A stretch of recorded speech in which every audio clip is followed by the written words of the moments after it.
Okay, so we're recording. I can always edit this at any point, so if we want stuff out of it or into it, we can always take stuff out and into it. Okay. Hey everybody, Sheila and Dan. Going over some of the fun stuff they don't exactly tell you when you start buying a solar system. When you buy the batteries, you have to connect the batteries, which means you have to get cable, and unless you want to pay somebody else or spend a lot of money, you have to buy decent sized rolls of cable. I actually went a little bit too small. This is just 0 gauge cable. I probably should have went with a 2-aught or a 4-aught cable. I'm sure there's probably going to be a lot of people saying that I should have done that. And if this gets warm, I will upgrade, but I am going to try to double the connections. So I'm going to try to put 2 of these on every battery connection and see if they heat up. And if they don't heat up, then I'm going to keep the 0 gauge cable. Problem with the 0 gauge cable is you have to put these little lugs on when you cut the cable. So when you have a battery bank of like 6 or more batteries, we're going to have 12 batteries, you got to have a lot of these little things. And this is only a very small portion of them, but they all have to be the same size. It's important that they're all the same size. So you want to go over and you want to make sure that your series cables and your parallel cables, when your batteries are in their formation, are going to equal roughly to the same size, or is exactly to the same size as you can possibly get them. So obviously the parallels are probably going to be a little bit longer than the series are going to need to be. So go off your parallels, or at least that's what I've done. And then I'm going to take the wire and put a small bend in it like that to match the series, and hopefully that'll get everything done the way it will. I don't got anything to say. You can say something. I have nothing to say about this. My wife was super cool last night, and we sat here and she cut all of my cables and she made a little guide on a table. It was really brilliant because then she was able to get everything to roughly the same size. The first couple of cables we didn't have the guide, and we made a few that were too long and a few that were too short, and they're not going to work because everything needs to be the same size. And I'm not sure if you can see these, but those were definitely not the same size by the time they were done. So. And then we cut them too short. And then sometimes, yeah, we had a problem stripping the wire. Sometimes stripping the wire was too long, or stripping the wire was too short. So once she set up the table guide, she had everything drawn out to the measurements of some of the first ones that we did that we liked, that were the perfect size, and she was able to really knock them out pretty quick after that. So I'll give those back to you. Mm-hmm. Okay, so my process, and these little lugs are expensive. Just throwing that out there. I went to a store in town and I had them ordered. I bought 50 of them. I need 13 connections to just hook up the battery to itself. So that right there is 26. If I'm going to do double, that's 52. I only bought 50, so. Too short. Yep. Always something short. But they're very expensive. I'll edit that swear later. With this and the cool tool that you need to cut wire this size and strip it, it was about $133 for 50 of these and a $50 tool, so it was about $80 just for the lugs. This really isn't hard to do at home. I'm in my living room right now. I feel safe doing this in here. I have enough space for the torch. I have a one-click torch. It goes off when I want it to, so I feel safe putting it down. So you can really do this anywhere if you want to do it at your dining room table. I'm not suggesting that you light a fire, but if you're careful and you have someone like my wife watching you who's, ever vigilant, then you should be good. And she lets me do a lot of stuff, so it's pretty cool. So what I've been doing after she got everything stripped is we bought welding cable or amplifier cable. I'm not sure if they're the same thing, but they seem to have the same thing in them. I got a little screwed, and I got copper clad aluminum. Do your best not to get copper clad aluminum wire. Do your best to get pure copper wire. That's another reason why I'm doubling up the 0 gauge wire on the battery connections, is because I think, in the research that I've done, is there's more resistance in a copper clad wire than there is in a pure copper wire. So to lessen the resistance of the flow of the batteries, I'm going to be doubling up on every connection. Maybe you should show them the diagram of how you have ours going, so they have a better idea of how do that too. what you're talking about. See if this will focus in. There you go. Yeah, so this is how I'm going to be setting up my battery bank. It's going to end up being a 24 volt 660 amp battery bank. I have 3 from top to bottom is one series.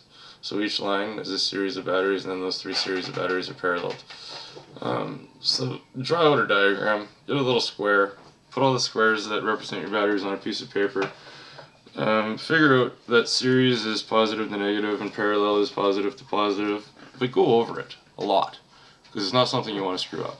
So really embed it in your head, and then when you're doing the final connections, do it again. And you might think, well, this is monotonous, this is, I've already done this 12 times. You might have had it wrong 11 times.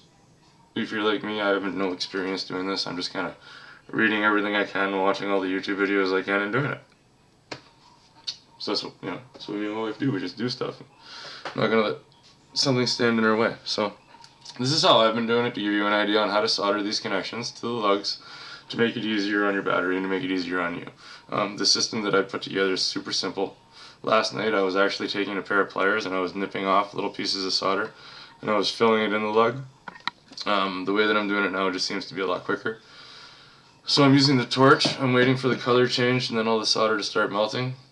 I'm filling the well about halfway with solder. Some is spilling out when I put it in the wire. I have cardboard on the floor underneath me. I really don't, but the solder's it's gonna come up off our paint really easily, and I'm gonna edit that out, so that's perfect. So you fill up the well, and you keep the torch on it as you put the solder, or as you put the cable in. You let that sit for a few seconds, and then you let go of the cabling and you let that sit for about 30 seconds. The solder has a chance to cool down and solidify around the cabling. And then give it a few tugs, make sure it's solid, pull it out and set up the second side.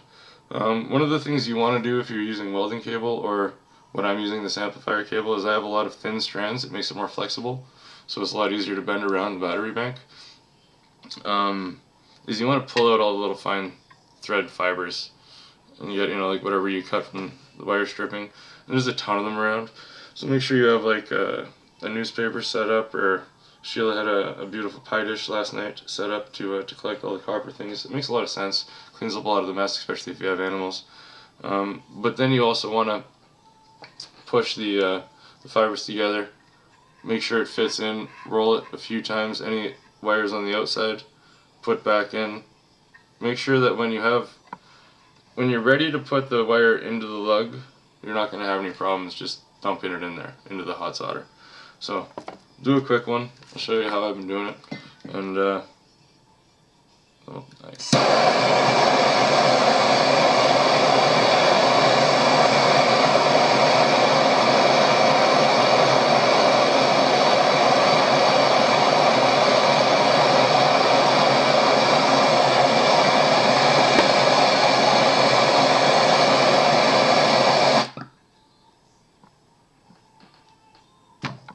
Now, I'm sure a lot of people are going to tell me I'm doing it wrong.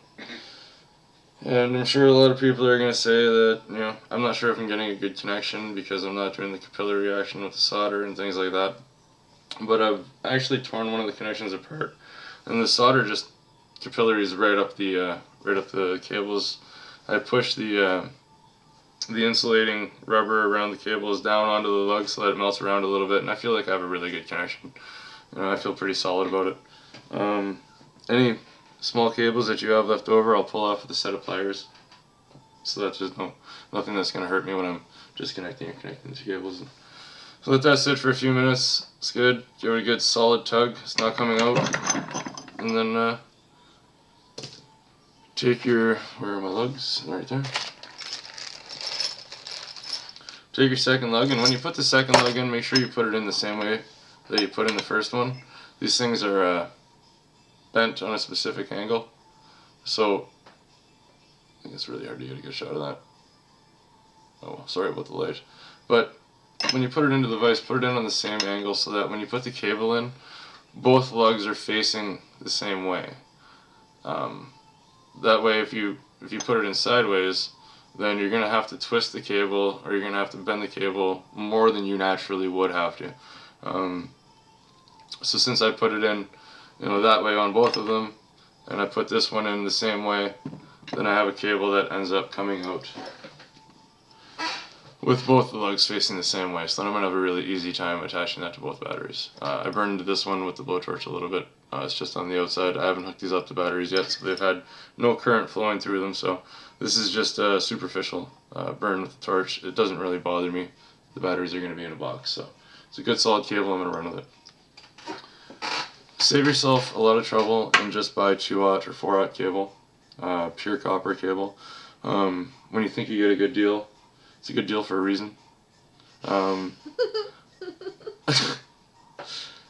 Whatever. Might have had a few experiences in the past with that one, but you know, when I called this shop in town, I think 1-aught cable was around $4 a foot.